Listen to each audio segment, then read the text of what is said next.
কাকদ্বীপ ও গঙ্গাসাগরের দীর্ঘদিনের মেলবন্ধন এবার আরো সুদৃঢ় হতে চলেছে। জোর কদমে এগোচ্ছে বহু প্রতীক্ষিত মুড়িগঙ্গা সেতুর নির্মাণ কাজ। জোয়ার ভাটার উপর নির্ভর করে আর ঘন্টার পর ঘন্টা ভেসেলের জন্য অপেক্ষা করতে হবে না পূর্ণার্থী ও স্থানীয় বাসিন্দাদের। জমি জট কাটিয়ে আগামী 4 বছরের মধ্যে এই স্বপ্নের প্রকল্প বাস্তবায়িত হবে বলে আশাবাদী প্রশাসন। বহু প্রতীক্ষিত গঙ্গাসাগর কাকদ্বীপ সংযোগকারী মুড়িগঙ্গা নদীর ওপর সেতু নির্মাণের কাজ এখন পুরো দমে গতি পেয়েছে। প্রায় 1500 কোটি টাকা ব্যয় তৈরি হওয়া এই সেতু গঙ্গাসাগরের কচুবেড়িয়া এবং কাকদ্বীপের 8 নম্বর ঘাটকে যুক্ত করতে চলছে। প্রতি বছর গঙ্গাসাগর মেলায় আসা লক্ষ লক্ষ পুণ্যার্থীর যাতায়াত এবার হবে আরো সহজ ও নিরাপদ। ইতিমধ্যে নদীর বুকে সেতুর 14টি থাম বা পিলার তৈরির প্রাথমিক কাজ শেষ হয়েছে। নদীর তলদেশে লোহার গোলাকার খাঁচা বসানোর পর এবার শুরু হতে চলেছে কংক্রিট ঢালাইয়ের কাজ। নির্মাণ সামগ্রী পরিবহনের সুবিধার্থে নদীর তীর পর্যন্ত তৈরি হয়েছে অস্থায়ী রাস্তা। তবে এত বড় প্রকল্পের পথে প্রধান বাধা হয়ে দাঁড়িয়েছে জমি সংক্রান্ত কিছু সমস্যা।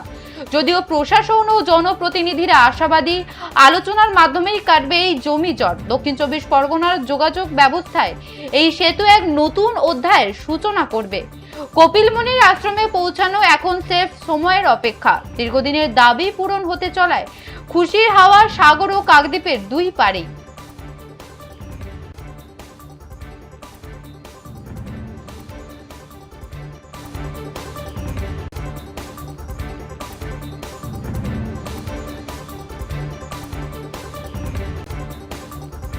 1500 কোটি টাকা ব্যয়ে তৈরি হচ্ছে গঙ্গাসাগর কাকদ্বীপ সংযোগকারী মুড়িগঙ্গা সেতু। যোগাযোগ ব্যবস্থায় নতুন দিগন্ত যুক্ত হচ্ছে কচুবেড়িয়া এবং কাকদ্বীপের 8 নম্বর ঘাট।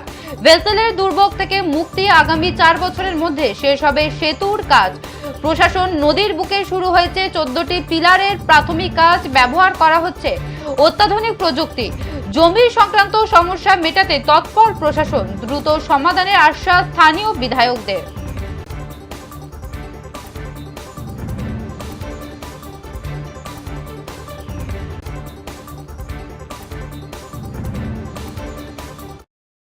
এর সঙ্গে আমরা কথা বলেছি এবং ওদের এজেন্সি এলএনটি ওনার সঙ্গে কথা বলেছি। ওনাদের কিছু কিছু অসুবিধা আছে আমার কাছে জানিয়েছে।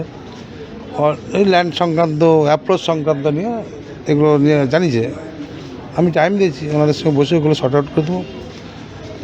আর যেটা কাজ শুরু হয়েছে ওনাদের কাছে যে বার্তা পেলাম 4 বছরের মধ্যে ওনারা সমাপ্তি করবেন।